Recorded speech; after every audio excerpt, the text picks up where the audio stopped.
Ladies and gentlemen, boys and girls, cats and dogs, welcome to another episode of the 94 Feet Podcast. This is your boy Big Zeke in the building. I'm also here with my brothers Kesey. What's up, good people? I'm also in the building with my brother Dre. What's going on? I'm great, man. What's up, everybody? How's everybody doing? I'm living. Good. How about you? I'm doing all right. Good. It's a little hostile in here today. Nah. No. I'm just saying, man. You know, it's been nice in Milwaukee and weather's summer nice. is approaching us. Well, you know how us black folks do when it get hot. I know. We get real agitated. Yeah. We forget our responsibilities, all that stuff.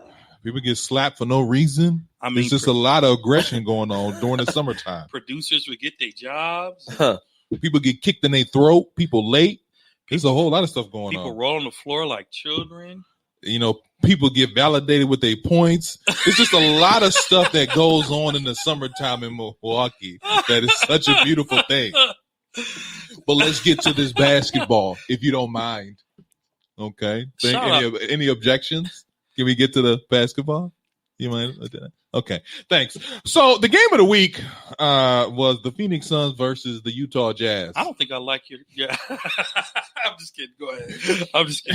Go ahead. Bro. But the game of the week was the Phoenix Suns versus the Utah Jazz. It was pretty much a blowout, but you know, if you watch the game, it seemed closer than what it was. Yes and no, you know, as you hear from my co-host, because it was one of those games where, you know, Phoenix had complete control of the game. What did you guys see that really stuck out to you? Well, I guess I'll start. One of the things is that I think we all agree on is that the Utah Jazz are a different franchise when Donovan Mitchell is not playing. Once again, I don't think we can look at that to say that the Phoenix Suns are a threat. The Phoenix Suns or the Utah Jazz? The Phoenix Suns. I think the Phoenix Suns beat the Jazz 121-100. Okay. Is that a blowout? Double digits? Yes. But again, there's no Donovan Mitchell playing in that game. But also, you got to remember, Bob Donovich had 22 points, who probably ain't average, but like 6 a game this year. And I say that to say that in the NBA, there are superstars for a reason. And superstars, the teams are only as good as their superstars. And the Utah Jazz will have a long playoff series if Mitchell plays. If Donovan Mitchell's not back and not playing, the Utah Jazz will have an early exit. You think so? I mean, what's the timeline on him right now? Another week. Another week is what they're saying. But again, if he's anything like LeBron, Anthony Davis, or other players that have come back, you're giving him minute loads. So you can't expect Donovan Mitchell to be 120% coming back from an injury. So game of the week, I don't know that it can be called the game of the week because there was no Donovan Mitchell. But I mean, I get what you're saying, but I get what you're saying too. I mean, like just to kind of touch on what you just said, I think that like yes and no, because I think one of the things that makes teams great besides good is that you being able to get past something as simple. I ain't gonna say something as simple, but something as critical as being your superstar out. So you being able to get over that hump or being able to get around that obstacle. I think that Utah Jazz started this season out with, even though Donovan Mitchell was that guy on their team, but they seem to have a lot of team ball going on, and that seemed to be their thing. And I think that's one of the things, the obstacle they need to get around. I mean, going back to that game in particular, you have, I'm sorry, you have Booker and you have Chris Paul doing what they do. Chris Paul, though, didn't have what we would call a great game. He had 12 and 9. 9 is great on the assist, but Chris Paul, that was low scoring, and Phoenix still put up 121 points. Exactly. So that's impressive. Point. So that's my point. And, we'll kind of do a little deep dive into that later. But I just wanted to – this was the game of the week because they're the 1 and 2 seed. But like you said before, like talking about injuries, and we talking about Donovan Mitchell, like he'll be back in about a week or so. But going back to just like this season in particular, how these injuries have been piling up for not just them, but for everybody. So we have, James Harden is still out indefinitely. We're hoping he'll come back for the playoffs. And then also we got LaMelo Ball and LeBron James coming back from injuries this week. LaMelo came back, had like 11, 8 boards and 7 assists in a win. LeBron came back with like 16 points, 8 boards and 7 assists in a loss. So my thing is, do you think this Kawhi Leonard thing will be beneficial with the load management? Considering that almost every superstar has lost some significant time this year due to injuries. Do you think load management would have prevented those injuries? I do. Yeah, I do. I don't know. You know what? No, I won't say that because I think that now I'm starting to question, Emma, was I kind of being kind of rough on Kawhi with the load management? You know what I mean? I don't think you're being rough on Kawhi with load management. If you would have been here earlier, you would have knew I was pointing at you. But anyway, so no, let me answer his question. A lot of it was just accidents. Like when I look at Mitchell's injury, it was an accident. It was an accident. Like it was just a basketball play. You know what I'm saying? So Mitchell, it's hard to answer that, bro. Load management is important. But again, I think now that COVID is sort of becoming a thing of the past in the mind of everybody in America, I think the NBA will have a much different schedule coming up this fall to where to be a little more traditional, because LeBron mentioned they interviewed him after his first game back, and he mentioned that he will never be 100% again. That's come with old age. Like that it does, but also we have to keep in mind, not to make this about LeBron, just to answer bro's question, a lot of these players have years of injury. Like LeBron is 30, 38. He's not older than me. He's not older than any of us at this table. Like 37, 30, maybe 36, whatever. LeBron in basketball years, his body's probably like 70 or 80 years old. And Donovan Mitchell, who we're talking about with the Utah Jazz, he's probably not even hit 25 or 26 yet, however old he is. Just double that in terms of his basketball age because of the miles that they put on their bodies. And so the NBA and their scheduling is a result of a lot of these players being somewhat injured. But I also think in cases of D. Mitchell, it was an accident. I think that, like I was saying before, like this year in particular has probably been the most injury prone year if any of NBA history. And if you go back to a couple episodes back, we got real specific as far as like, where these injuries coming from and so on and so forth. And I just know that because of these injuries, it's one of those things where we'll try to kind of keep this injury situation going. Like every week we'll kind of talk about the injuries and who's being affected and so on and so forth. Just real quick, because LaMelo Ball came back, do you think he has a chance to take his crown of Rookie of the Year? No. Or should it go to somebody else? He's been gone too long. He's been gone too long. He's been gone too long. How many games did he miss? Do we know? Do we know? Maybe 10 or more. He probably was out like 2-3 weeks. So what do you guys think? So Keisha, what do you think he should? Do you think he's able to come back and get a Rookie of the Year, or do you think he should go out to somebody else? I mean,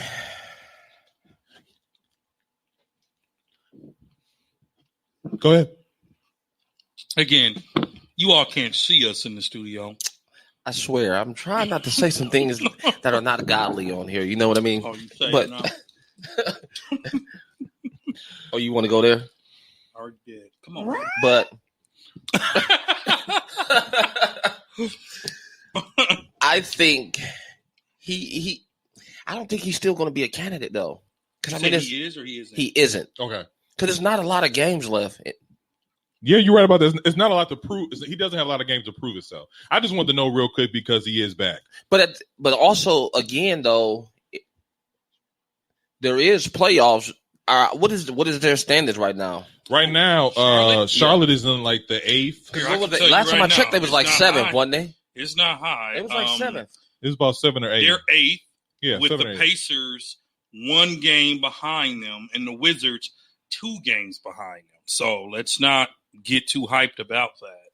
Yeah. So it's just one of them things where I just want to know real quick, and as far as injuries and stuff like that. I also wanted to bring this up because as we have like 2 weeks left in the season, and we'll kind of get into it in later episodes. But with LeBron coming back, watched the game that he played, and he still looked like LeBron, but I think that his conditioning is probably the biggest issue right now, and that can be solved. That can be solved within a week, maybe 2 at least. Wow, you have a lot of faith in LeBron. I do, because if you spend $1 million on your body, these are the moments where it really pays or where it really counts. But he had on a foot boot for a long time. He did. Was out. He did, and I think that he played maybe like 20 minutes. I think maybe 15. So it wasn't like he said it himself. Like in the midst of him saying that comment about he'll probably never be 100% healthy again, he was like, I just need to get my conditioning going and stuff like that. And that takes a little bit of time, but he'll be ready when playoff time comes around. I do not want the LeBron James. I don't want LeBron to be the Michael Jordan Washington Wizard version.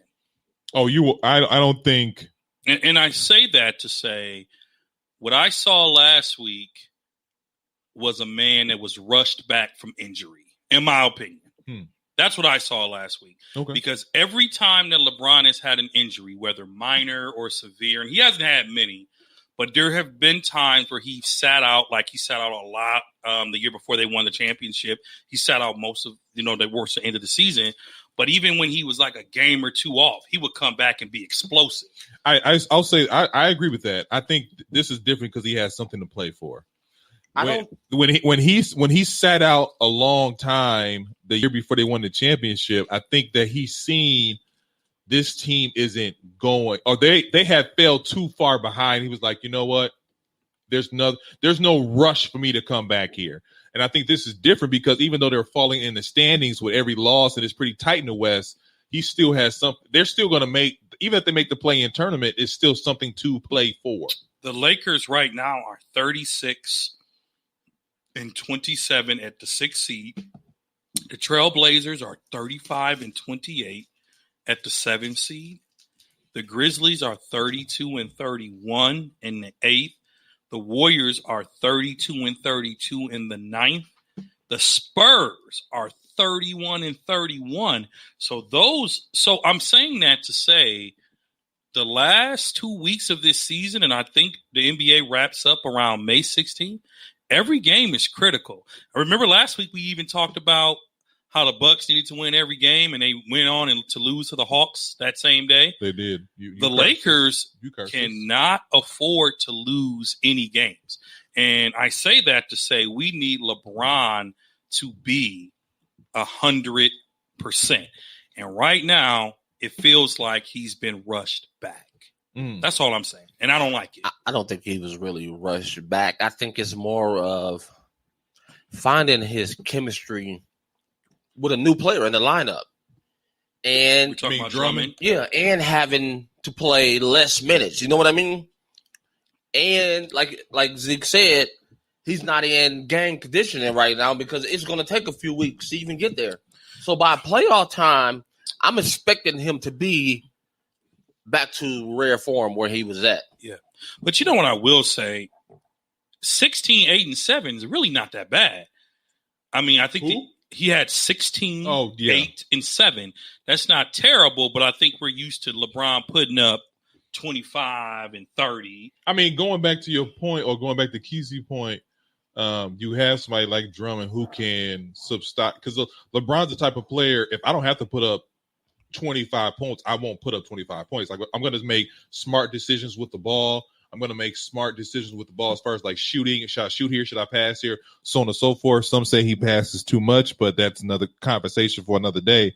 But it's still one of those things where like LeBron makes smart decisions with the basketball. So he's not like, I need to put up 25 or 30. Like he'll do with the 16, 17, and 8 assists and 9 boards, whatever, if it gets the team to win. I just wanted to touch on that because both like the injuries, the guys that came back, even LaMelo Ball doesn't win Rookie of the Year. His team is in the mix for the playoffs or for the play-in tournament, and so they're gonna need. I don't want to say he's a key part, but sort of like he's still one of the main guys on his team that can that they'll need moving forward. Oh, absolutely. There's no doubt about that. But I guess, what are we playing for? Like the Hornets are in 8th place, right? They're in 8th place. Are we planning to try to make the playoffs just so we can lose to Brooklyn in the first round? Is it worth risking his body just to get swept? I'm just saying. But the thing is, though, if they do make the playoffs and they win that play-in tournament, that's a lot of experience he can add to his resume coming into next season. You know what I mean? And also, especially going against, James Harden probably won't play that first round. Maybe we'll see what happens. So, but I'm just saying, going against Kyrie Irving, that's a big learning experience. Yeah. Having to guard Kyrie Irving for a playoff series. Yeah, that's true. And then let's also not act like they ain't getting paid extra to go into the playoffs. Let's not act like, oh yeah, that check keep rolling. It get a little thicker as you go further into the playoffs too. Mm-hmm. But I mean, I was just asking because I wanted to know, what I'm saying, like which one of these guys, injury is more significant. Obviously, it's LeBron's.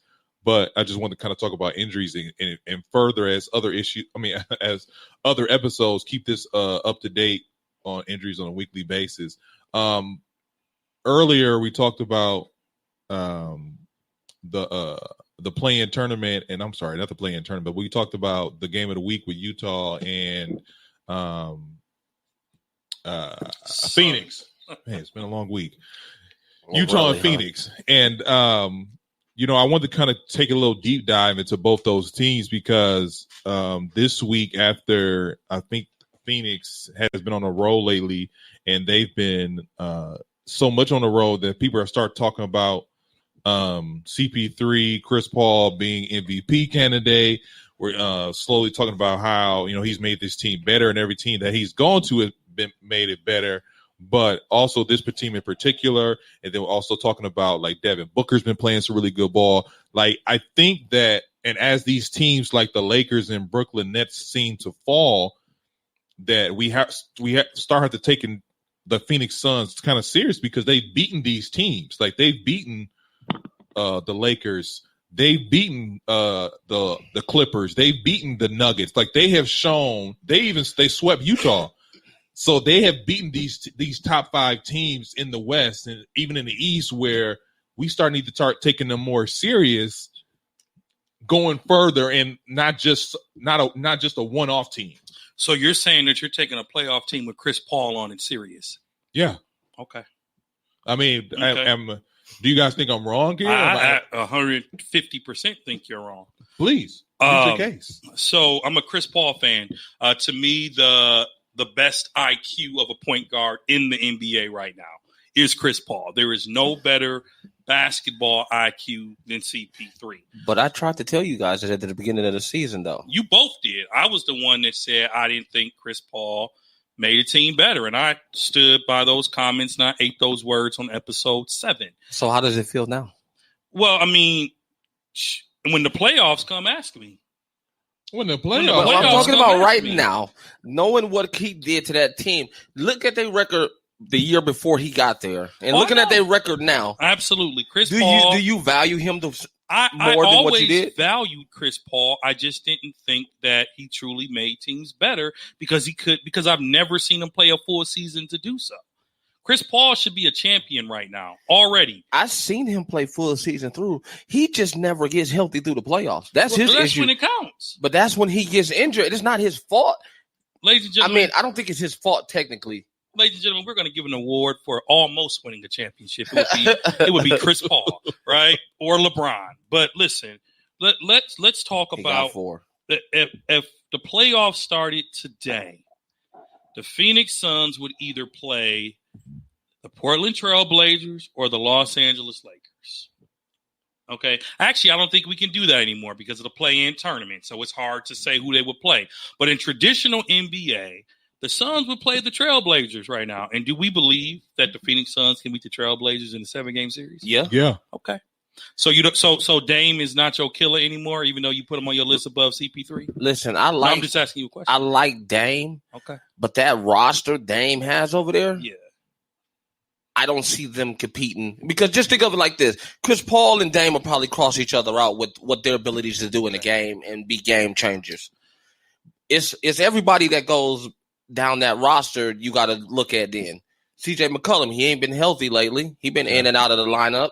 Mm-hmm. So then you go to CJ McCollum versus Devin Booker. Who you taking? Devin Booker all day, every day. Okay, so we already done won the battle right there just off the second player. Mm-hmm. And the thing, going back to Kesey's point, I think that the Trailblazers live and die with Dame Dollar being good, having a good day or not. Exactly. So with the Phoenix Suns, like I was saying before, like they have different elements. Like when they beat Utah, you said CP3 didn't have a good game. He didn't have a great game, like 12 points, 9 assists.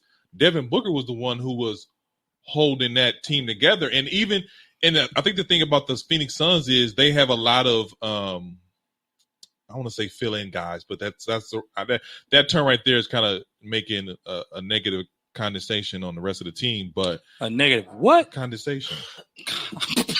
Is it condensation? Whatever. Connotation. Whatever. The point I'm making is I wasn't even going to correct you, but I know. I'll let him correct you. No, Dre lived for those moments. Dre lived for those moments. I was just wanting to know what the hell he was saying. You know what the hell I was saying. I just want to know what you were saying so I can try to follow you, bro.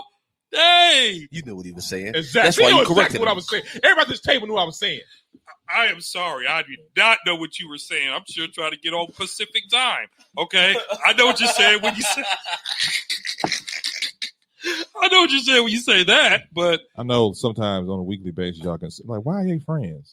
I don't know either. So if y'all want to tune in. Wait. No. If y'all should see how he treats us. No. If y'all want to hit us up in the comments, be like, man, why y'all friends? Be like, Lee, let me know. I don't know why I'm friends with these niggas. Anyway, back to what I was saying was back to basketball, that I was saying that the Phoenix Suns have an all-around good team. And then, like, when you talk about Portland is really on two people.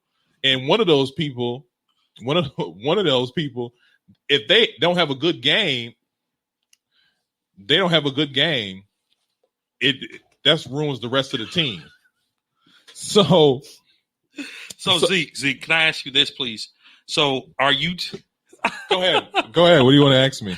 Are you taking Phoenix as a serious challenger? Are you taking them serious in the playoffs? Because that's what we're talking about, right? Yeah. Defender or pretender? Is that where we're at? We're at contender, pretender. Okay. Pretender, contender. Are you taking them serious? I am taking them serious. I think they've earned that respect. I think that they've done enough this season to at least get them into the Western Conference Finals. What about you, Keith? Are you taking Phoenix serious? I'm taking Phoenix all day. You know what? We've answered it with yes. You obviously are not. I mean, besides the Lakers factor, do you think there's a team in the West that can beat these guys? The Clippers. Are you sure about that? The Warriors. The who? I'm taking Steph every time. You're taking Steph Curry in the Golden State Warriors. Let me listen. I just want to put this out there real quick, because you like stats. Yes or no? What true NBA fan doesn't? Okay, here's the stat for you. The Golden State Warriors have been blew out by 20 points or more than any other team in the NBA season. Almost a record. Listen. So you want to take them over the number one seed? This is what I'm saying. If you let Steph Curry, they're the number 2 seed, by the way, the Suns. if you let Steph Curry get in the playoffs, you're going to get a different version of Steph Curry. If they can get into the tournament, let's not forget, Steph will put the team on his back. He will. He absolutely will. And if they can play the Suns, don't be surprised that the Warriors will push them. Don't be surprised that the Warriors will push them. So I guess what I'm saying is playoffs bring forth experience. And no one on Phoenix has that but Chris Paul. Is Chris Paul going to be able to stay healthy? Is he going to be able to carry the young guns through 3 rounds of basketball? And right now, I just don't see that. I'm sorry that I don't, but there's been a lot of great teams that have had there have been a lot of great. I mean, look at our Bucks. They were number 1 for the past 2 years and got bounced early last year. Bounced, but they got past the second round? No, they didn't. They got put out in the second round in 6 games. The bubble is let's not. No, seriously. Like the bubble doesn't count. I'm sorry, the bubble doesn't count. So LeBron's championship is fake. It doesn't count. I'm not saying it's fake. It just has a little an asterisk. Yeah, sure. See, he took it there and I didn't. And listen, Zeke, this is all I'm saying. You see my look? I see your look. I know, because you won't look me in the face right now. Man, y'all coming. We're not gonna get into this, but the whole thing about like when you talk about,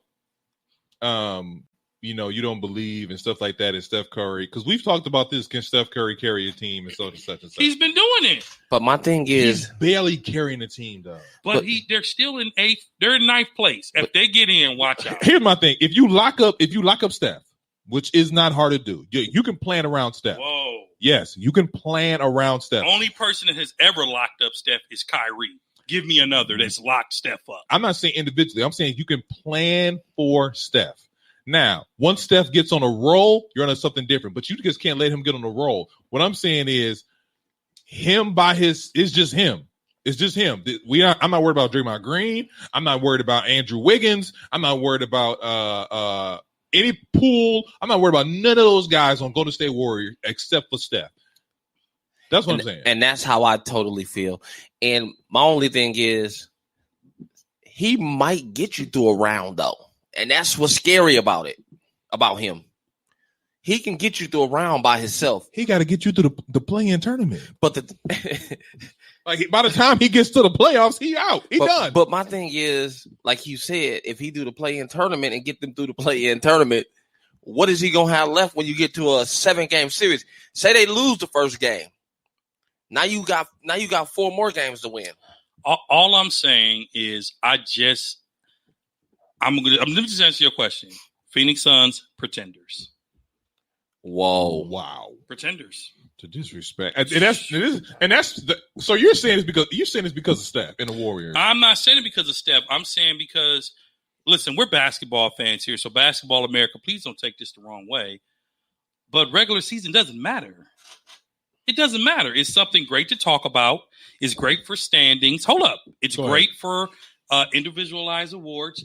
But the regular season doesn't matter. If Chris Paul and Devin Booker can't get into the playoffs and deliver, what was it all for? A good regular season. When we were geeked about our Bucks 2 years in a row, conference championships, they just won their division. They just won a division title. Who cares if you get eliminated from the playoffs? Okay, to counter your point, the Bucks they lost to Miami. In the season, Miami had their number. And I knew it. And I told y'all, we've talked about this before I'm like, Miami gives Milwaukee problems. Yeah. And what happened? They lost in 6 games. Yeah. So when you talk about the season doesn't count, it kind of does, because it's giving you a picture into what is to possibly occur. Disagree. In the playoffs. I disagree 110%. I disagree because everybody gets lucky during the regular season, right? Everybody gets lucky. Did I start? Or are you saying some people have good games here and there? I said lucky.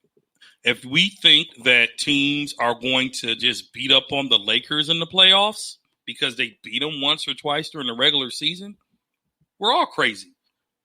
That's luck, right? That's luck. Is that what you think? The Bucks just beat Brooklyn tonight on Sunday, April, what is it? Sunday, May the 2nd. Yeah. The Bucks just beat Brooklyn without Harden.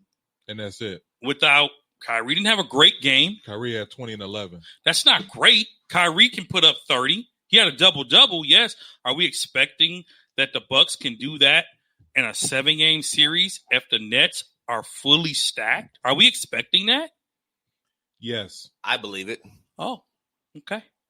Well, I believe it. I mean, wow. I mean, I can't wait for these episodes during the playoffs. Oh my God, I cannot wait. I know you can't because y'all might well bring the boxing gloves. It's going to be a fight.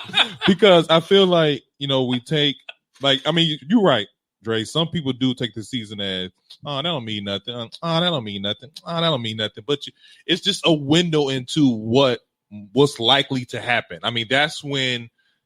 Because of the season, that's when the bets come through and stuff like that. Now, I will give you this. Some players, like LeBron James, for instance, when it comes to playoff time, he shuts down the social media stuff. Mm-hmm. He's not posting anything anymore. He is totally in sync, in focus. He gets back on. And he turns into a different kind of player when he is on a mission. Yes. Now, but sometimes it's so much stuff going on, you can't overcome it.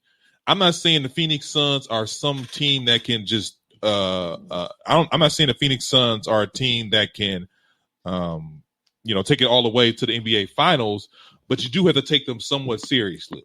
Well, me and Kesey think so. You do have to take them serious. I mean, Chris Paul is a well-groomed veteran. I'm sorry, y'all, veteran. Yeah, and you're gonna have to take him serious if he's healthy going into the playoffs because.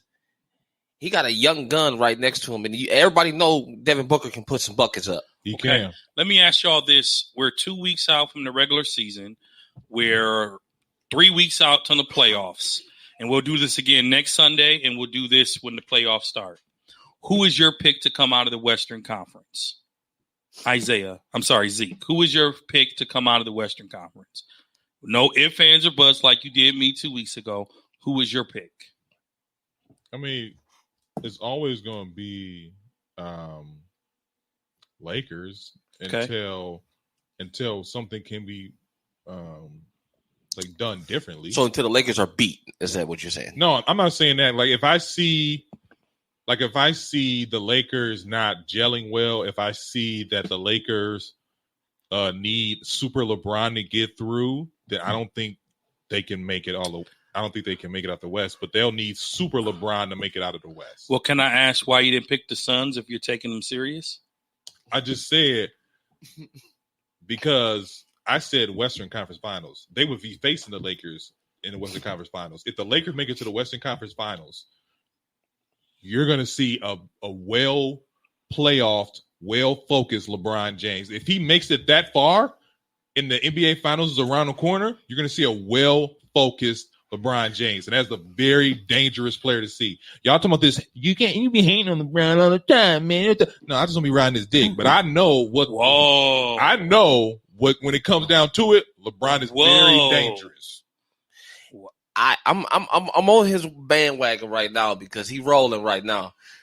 When LeBron gets he just assaulted. I know he did. I know he did with what he said, but he was. I didn't assault nobody. I'm just saying, he was very on point. What he said when LeBron sees the finals in his eyes, he gets that look in his eyes in the Western Conference Finals.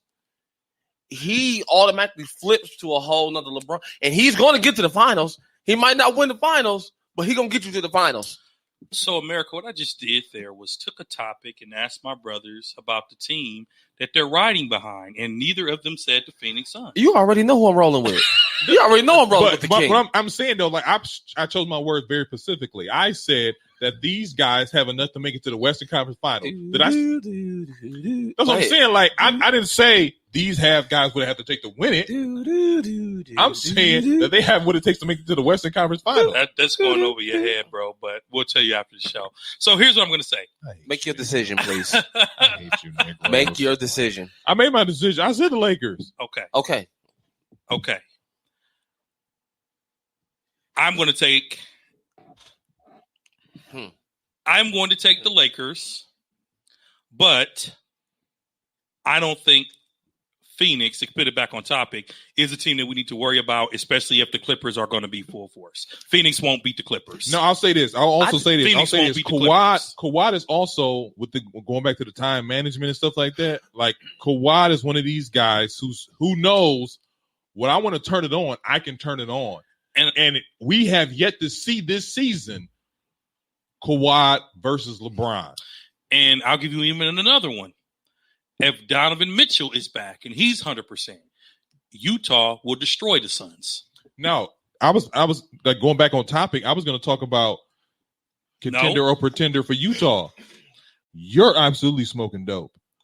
You don't think I have never smoked dope in my life? You don't think? Oh my God! Here we go with this dope conversation again. You don't think somebody change the subject? You don't think that the Utah Jazz can beat the Phoenix Suns? No. Why? They haven't beat them in the season. So, they swept them in the season. They literally have swept these guys in the season. Okay. So and that's with Donovan Mitchell. He didn't play yesterday. He didn't play yesterday, but he played the first two. So what I'm saying is this. When it comes down were they blowouts? They weren't blowouts, but a loss is a loss. Okay. So my thing is when you talk about Utah being a contender or pretender, Utah, when they first started this season off, they were looking unstoppable. They were playing great team ball. They were passing the ball. You didn't know who to cover. They're still looking unstoppable. They're number one. I mean, what's it called? They clinched. Hold on a second. They've clinched, but they're not number one. They haven't clinched the number one seed. They haven't, but they're ranked number one right now. Because they just won a game and Phoenix just lost. Mm-hmm. So it's going back and forth. I get it. But if their records are tied at the end of the year, they'll give it to Phoenix because they beat them 3 times in a row. So what I'm saying is when you talk about Utah and as far as them being a contender or pretender, because that's what we're talking about here, I don't think Utah has enough. I won't say that they have enough. I think that right now they're declining at a real bad time. Well, that's going back to the Bucks, that's the same thing that happened to the Bucks. Like they were balling all year. Then towards the end of the year, we started losing games we should have won, and so on and so forth. And by the time we came to the playoff, we were tired. We were exhausted. We didn't look the same as we did at the beginning of the year. I mean, even to the point like Rudy Gobert is supposed to have a lock-in on defensive player. I don't even think that's a lock anymore. It's looking like Ben Simmons or Joel Embiid. I think Ben missed too many games, but I hear what you're saying. Here's what I'm saying about Utah, bro. Utah is not a contender. They are certainly a pretender. But what I'm saying is I don't know that either of them will be in the playoffs long enough to meet each other, Utah or the Suns, because they're both going to run against some bricks. Utah nor the Suns can beat a full healthy Lakers. They cannot beat a full healthy Clippers. I don't care what happened in the regular season. And your Dallas Mavericks are peaking at the right time. Okay. The only team that I think folks should not really worry about really is the Denver Nuggets because obviously their star's down and he's not coming back. One of their stars is down, but the guy who has stepped up tremendously, which is Michael Porter Jr. Yeah, but he won't be able to do what Murray does. I think he can do a little bit more because he's 6'8". Okay, well, you start paying attention to the Nuggets a little more. But again, Utah are pretenders in my book. Also, the Nuggets are 9-1 in their last 10. They are. Yeah. So that's a good point. So you do got to take them into consideration. Okay.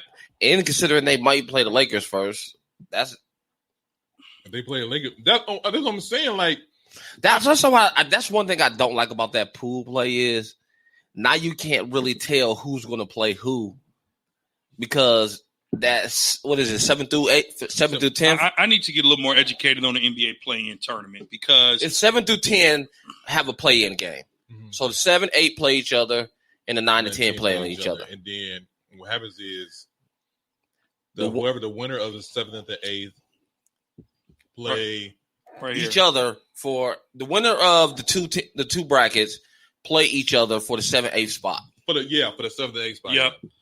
So teams 7 through 10 have a chance. Yeah. So wow. And do we really want the Lakers to have to put 3 more games on LeBron that he doesn't need? Yeah. Yeah. You just don't want him to play. No, I like it because. So you like the play-in tournament? I do like it. I like it because when you talk about somebody earning it, this is that definition of earning it. I don't like it because it awards mediocrity. Go ahead. What? It awards mediocrity. Awards or rewards? Ooh, good one. Good one. I had to get it back for you. Good one. It rewards being mediocre. No, it awards. It rewards whichever one you want. I know what you meant, but I'm betting. I should have the right but I'm tone guaranteeing you, the Phoenix Suns and the Jazz are thinking, man, I do not want the Lakers to be in that 7th seed. Well, here's why. Because if you got the Lakers in the 7th seed, that's rough coming in the first round. Here's why I don't like the play-in tournament. That's true. Because traditionally the NBA has given the teams in 1 through 8 a guaranteed spot in the playoffs. And we've seen where teams that are lower ranked have fought their way through, have made it to second and third rounds. Why are we giving teams rewards for not playing hard all season? Okay, wait a second.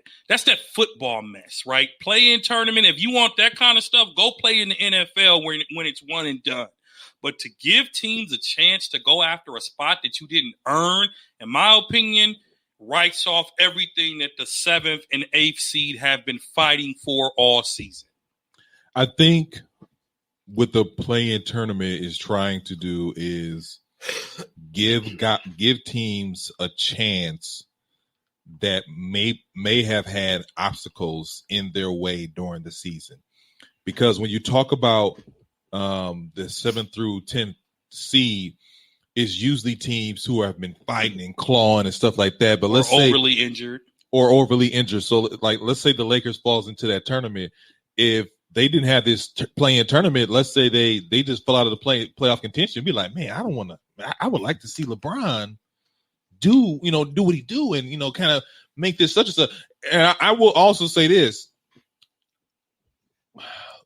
It's one game. So it's a lot more pressure on a team to win and get to the playoffs than to get to that 7-game series than it is to then just, to play a 7-game series off top. But my thing is, how would fans really feel? Just check this out. If the Lakers got the 7th seed and they had to play, let's just say Golden State ends up in the 8th seed and they got to play each other. Mm-hmm. And Golden State beats the Lakers. That's not gonna happen with Canadian. But it can happen because Steph is a bad mama jumper. I'm not gonna lie, man. Let me tell you something. Even on one leg, he's been cashing out. He has been cashing out. But the Lakers, again, like I was saying before, one of those teams who can plan for Steph. I'm not scared of Steph in a play-in tournament. But the Lakers, they haven't got their chemistry all the way where they need it to be yet. So they're going to need a few games in the playoffs to help them get there. So having to play the Warriors out the gate would be test. It would be the ultimate test. I would say that. It would be entertaining, to say the least. Because I just don't see anybody on Lakers that can guard Steph. And I'm going to be honest. And I'm not even a Steph Curry fan. Who are you going to put on them? The way they move the ball, is very interesting. I kind of agree with you. I don't think it's one person who could just lock up Steph. Because even especially if the Lakers team, like, it's not just one person who could just lock up Steph like that. Because even if you go with Schroeder, right? Just say they want to go with Schroeder. They want him to sit on. Yeah. He has a good chance of getting his shot off on him. Yeah. Very good chance. Even like 40 points worth. and I agree with that. It's just like, I don't know. It's just one of them things where, like, the play-in tournament is something they're trying this year. It's new. I think them even talking about it was like from the bubble play, because like the Phoenix Suns went undefeated in the bubble and they still missed out on the playoffs, as they should have, because they didn't play like that all year. True. But it just the fact that they went undefeated in the bubble and they still missed the playoffs was a shame, and I think that's what sparked the conversation for the play-in tournament, something like that. I feel that. Because you do have these teams who are just constantly fighting for a playoff spot, and then they're just like a game of something short, even though they go on the lakefront. Like I will agree with you on this, Dre. Like when you talk about the play-in tournament and why it shouldn't exist. I do believe, like, hey, you should have been doing this all year. Injuries are a part of the game, so on and so forth. Like, if you didn't make it, you didn't make it. Like, this the same thing if you failed a class in school. Teacher don't care that your mama died and what's going on in your personal life, whatever. We still need these grades so you can pass this class and so on and so forth. So I get it from both angles. I'm just excited to see it as a basketball fan. Plus, it's a revenue situation when it comes to NBAs. It's 75. It's 75 revenue. It's 25. Fans and stuff like that. But going back to something else you said, you talked about the Bucks beating Brooklyn today, and then you talked about how contenders are pretenders and how the season doesn't matter and stuff like that. I think like wins like that is good for morale. Yeah, when I say regular season doesn't matter, what I'm saying is we've seen teams dominate the regular season, but we see the same teams get in the playoffs and be like, bro, that's not what we seen during the regular season. The past 2 years, all Bucks fans had the Bucks going to the NBA Finals. And we were what? Disappointed. When Kawhi Leonard and Toronto came in there and swept us after we won those first two, that was, for me, as hard as when the Packers gave up that championship against the Seahawks in the NFC Championship. They ain't give it up. They just lost. And I'm saying that to say that's how it felt to be a Bucks fan, like, because we were dominating all season, best record. I think didn't we have a best record one of those years? Yeah. Just to lose and not go to the finals, that's when I'm saying regular seasons don't matter. They matter for standing, they matter for awards, but it does not matter in terms of picking who the champion will be. Yeah, I mean, that's what I'm saying. Some people do go into the playoffs saying that this is the start of another season completely. Yep. It kind of is, though, if you think about it. You get a fresh start. It's 0-0. Yeah, 0-0. And you're right. I know I wanted my money back when the Bucks lost. Bruh. I mean, people are like, well, the Raptors didn't sweep them. They did. They won 4 straight games. That's a sweep. If you win the first 2, there's no way you should lose 4 in a row. 2 at home. And a decisive matter at that. I was there. One was on my birthday. I'll never forget it. One hell of a birthday gift, huh? Oh, man. I wanted my money back like you. Dude, look. I was mad. I was upset because I went to one of those games, and it was just disappointing because you want to see your team, especially when your team has probably one of the best records in the NBA. You want to see them at least make it to the NBA Finals. At least to the NBA Finals. Plus, I already had my money ready for the NBA Finals ticket. I remember we were going back and forth about how much we wanted to spend. Yeah, exactly. So, Really, huh? Yeah. That's what the ball of life, huh? Nah.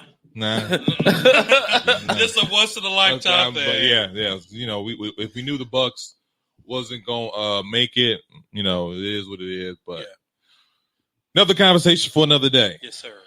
This has been a short one. Yeah, but it's been a quiet and. Did we cover everything? I think we covered everything. Let's double check. Make sure you did. Okay, let's double check. Let's go ahead and double check real quick. Double check. Did we cover everything? You said Utah is a contender. Is a pretender. You said everybody's a pretender except for the Lakers. Am I correct on that? No, I didn't say that. I just said Utah and Phoenix are pretenders. I just said the same thing. You said everybody's a pretender except for the Lakers. That's okay. So one thing we do need to talk about is the MVP race. Why? Because Chris Paul in there? And I'm just saying we need to talk about the MVP ladder. Joel Embiid has moved up. To me, this is interesting to me because Joel Embiid and Ben Simmons seems to be focused on these awards.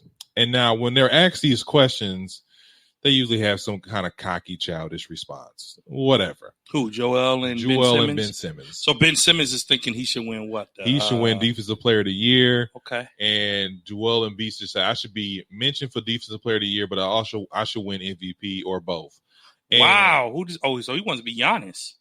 And it's one of those things where, like, that's cool. But when Djokovic said, I don't play for that, I said, my nigga. And he white. So it's one of those things was, it's one of those things where, like, that's what you want to see from a player on your team. That's what you want to see from a guy on your team. Joker is not playing for that. He's playing for a championship. He's playing for the playoffs. He's playing to move his team forward. He ain't playing for no championship. He playing for the playoffs. He's playing possible championship, possible NBA finals. If he believes he can make it past the Lakers, hey, let him believe it. Okay. But I don't want to hear from I believe I can fly. Exactly. So if you jump off that roof, I'm not going to stop you. Hey, man, Dang. You do. So right now, according to the standings, Zeke, Joker is number 1 in the running. Joel is number 2. And his stats, listen to this, his stats are slightly better than Joker's, except for assists. How many assists is Joker averaging? 8.6. Joker's averaging a triple-double this whole season. Pretty much. Okay, which is going to solidify it for him. Joel is at 29.5 with 10 rebounds per game, 1.4 block shots. Giannis is in third, who's also having slightly better numbers than Embiid in terms of rebounds. Chris Paul has moved up in the ranks. He's averaging a double-double. Not a double-double, almost a double-double. And then Luka, your boy, is in 5. Those are who the top 5 candidates are right now. Mm-hmm. And I think, I like that I like that Chris Paul is in the conversation. I don't think he'll win it. But, I think that when you look at the NBA MVP standing, and I'm going to give you both some props, I think it does now reflect the value that a player brings to their team. I'll give you that. I don't know the award for it, but it's not MVP. But I will give it to Chris Paul. To every team he's gone to, even the Rockets, he's made better. I would agree with that. And you might not like Chris Paul's attitude. You may not like what Chris Paul has to say to you. But the guy is not only is he a pass first point guard, but he can shoot the ball when need to. And the thing about it is, like we were talking about before, as far as like Phoenix Suns and the difference makers, and are we taking them serious? The thing about Chris Paul is that in seasons before, when he's gotten injured in the playoffs, it's because a lot of the ball, a lot of the scoring, a lot of the stuff are on his shoulders. And I think having a young gunner like Devin Booker takes a lot of pressure off of him, and he can kind of sit back sometimes and not push the gun. Because even in Houston, he was still pushing it. And James Harden was just, doing what James Harden does. And that doesn't always trickle over down to the playoffs, as we've seen, because James Harden will disappear in playoffs. Yeah, so the Phoenix Suns, like even going back to that, is like so well-rounded that it gives Chris Paul a chance to kind of take a break and to kind of like, maybe like sit down a little bit, take a breather going into the playoffs. And I think that's going to take them to another level. But considering that they only give the award, at the end of the playoffs, right? Yeah, in the playoffs, yeah. Do you think the playoffs might factor in some people getting up higher in the rankings as far as winning it? Because you got to think, like, even though James Harden is not in the conversation right now, if he comes back in the playoffs and he plays very well like he's supposed to, do you think he becomes back in a part of that conversation? He's missed too many games. Yeah. I think that's Does why LeBron come back and be a part of that conversation still? He's missed too many games. He's missed too many games. No, and I don't think, to answer your question, Keith, I don't think that it's hard to say if the playoffs matter or not, because if you think about it, if you look at the last 10 MVPs, all of them had playoff runs. Giannis twice, Harden, Russie, Curry, KD, LeBron, Rose in 10-11, LeBron the 2 years prior, Kobe. All of those teams were in the playoffs and had deep runs in the playoffs. So it's hard to say that playoffs don't matter, because if you look at all the MVPs, just look at the history of the MVP. There has not been a winner whose team hasn't been winning for the past 20 seasons. So it's hard to say that they consider playoffs, because all these teams, all these players that have won the MVPs, their teams have been dominant in the playoffs. So to think about this, supposedly Denver faces LA first round. Mm-hmm. They lose to Denver loses to the Lakers. Mm-hmm. Where does Joker fall in that category of being the MVP then, because He's right now, winning. he's number one, right? Mhm. But if he gets bounced first round, do you think they're still going to give him that MVP? Because it's the most valuable player of the regular season. It's not the MVP of the finals or the MVP. I of just the can't see them doing it. I feel differently because I too agree with you that even though the award is based off the season, but it's also given at the end of the year after the playoffs and after the NBA finals. We kind of know why they do that, but it's one of those things. They do that because guys can't appear. Like, you can't appear to a award ceremony if you're playing in the playoffs. But I also agree with you that I want to say secretly they do take that kind of stuff in consideration, because if you are an MVP candidate and you have pretty much locked it in for the season, you get to the playoffs and you get bounced in the first round, I'm gonna take that in consideration when I put in my vote. The Joker is like Andre, like Dre had ran off the statistics as far as him, averaging points and rebound. Right now he's averaging a double-double, but it's almost a triple-double. I think that you have to put them in consideration. If they get bounced in the first round, then I have to go to Joel Embiid. What they get doing. But I don't think it'll ever be a situation like if both those guys get bumped early, then you have to talk about Chris Paul or Luka or something like that. It's just one of them situations where, it is what it is. And I think that it's on Joker to lose. It's his to lose. Yes, it's his to lose. Okay. Joel Embiid has been putting up phenomenal numbers, but I think CP3 that deserve it though. CP3 unfortunately does not deserve it. Okay. Why not? Because he hasn't done as much. You know what? As much as he's made every team better that he's gone to, he's more of a captain than a general. So he's more of, I'm leading my troops to victory. But ain't that what an MVP do? MVP do? An MVP to me is a person who's having a spectacular season. So even though he's leading his troops to victory, he's not leading. Yeah. He's not the force behind the league per se. And Joker's averaging a near triple double. So it's like, how do you not? Like, he's had multiple games of like 50 or almost 50 or almost 60 this year. I mean, his numbers are ridiculous. His numbers, the fact that he's adding almost 10 plus season, and the fact that the Denver Nuggets but you're talking about triple doubles, right? Yeah. Yeah. How many triple doubles seasons has Russell Westbrook had? Before recently, he's been having a horrible year. Yeah. Now I wouldn't say horrible. Horrible. I'll say horrible, because they were horrible for Russie, right? Horrible for Russ. Okay. Is that more the team though? His team sucks. But his team is sucking because he's having a horrible year.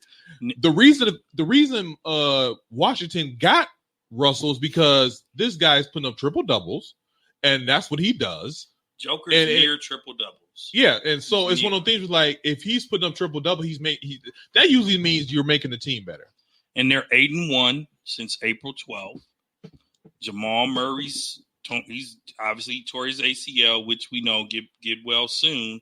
But I mean, Joker's holding it down. He's showing people that Murray was his team, but I'm still here and we can still win. Yeah, for him. I think it's easy to beat teams on a night-to-night basis, but when you're in the playoff series, you got to have that other player that's locked in like him. And without Jamal, I don't see them beating anybody in the playoffs. That's cool, but it doesn't take away from what Joker helped accomplish with the Nuggets all season. Doesn't take away his near triple-double all season. I get that, but like, it's other players that had triple doubles. It's a phenomenal triple double though. So if you have near, keyword near, is it because he's a big man and he's averaging triple double? What I'm saying he's not averaging. He's averaging near. You know what I mean? I do. I don't need you fact checkers. I don't need you to get technical with No, we got fact checkers. Here you go. And Zeke doesn't like stats, so we want to make sure that we appease our producer here by saying that near. Ain't got nothing to do with me. I don't know. Ain't got nothing to do with me. You like stats and you like statistics. They ain't got nothing to do with me. DC does too, don't we? We like stats. Ain't nothing wrong with a little stat here and there. I hate stats. But the point is that when it comes to a big man, he's doing the job of a point guard, a shooting guard, and a center. I think so. You might be right. It might be have to do with him being a big man because Joel Embiid is doing what a big man does. Joker is going above and beyond what a big man does. And I'll say this, Zeke.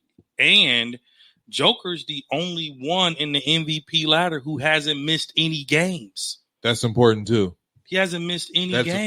That's very important. That's what's going to get him over the hump. You know, if he can finish out the season healthy, that's what's going to put him over the hump. But I hope he don't lose first round. Be honest with you.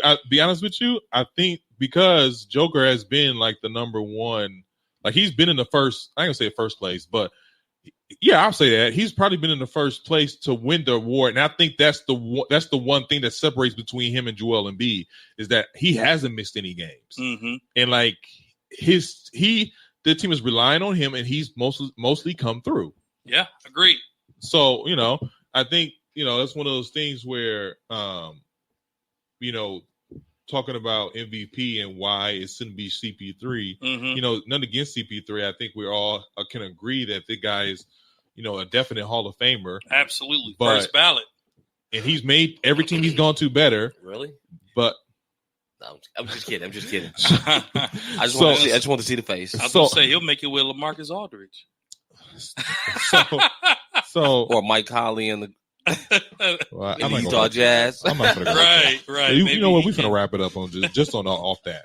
But it is what it is. I think this has been a shorter episode than one of our other compared to other ones. Slow week in the NBA. But we're still here delivering, doing what we do. Yep.